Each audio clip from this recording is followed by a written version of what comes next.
they've got the acceleration and maneuverability where they can actually catch gulls fairly consistently, which is the best deterrent, bar none. But also they've got the disposition and the temperament. You can fly them around trucking yards, you can fly them around heavy equipment, nothing phases them. They just take it all in stride. I was up on the roof just now.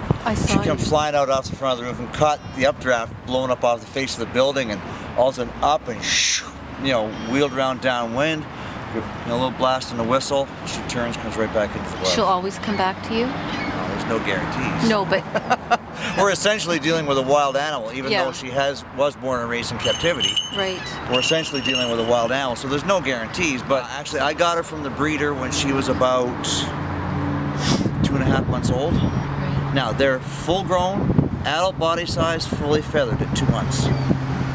They go from, an egg roughly the size of a large or extra large chicken egg to that in 2 months. It's remarkable. They're eating machines when they're youngsters. I mean, when they're 2 weeks old, they're about the size of your fist, and they would probably consume a whole pigeon a day or more. Staple diet for her is quail that we buy from a big quail farm. She eats better than I do. But and we supplement that with stuff that they catch. Like if she catches a gull, she gets maybe some of the breast meat or a drumstick or something off it. Muscle meat's fairly safe to feed them, but I never let them eat any of the internals. When you think of what seagulls eat. Mm-hmm. Well, in this particular facility here, there's a nesting colony of gulls up there. The type of gull is called a ring-billed gull. They're sort of the smaller variety that you see around the plazas and McDonald's and that sort of thing. Last year there was in the neighborhood of 300 nests on that roof. So that equates to at least 600 adults and potentially over 1,000 babies. And so what we do is we take the hawk up on the roof 3 times a week. We let her loose. She flies loose around the roof. Well, I go around and check for nests or eggs, remove them if they're present, and just the fact that there's the presence of a predator in the midst of their colony is going to deter some of them from attempting to nest, and those that will attempt, they're going to give up sooner than if we were just going around removing the eggs and nests. There's obviously way too many gulls in southern Ontario.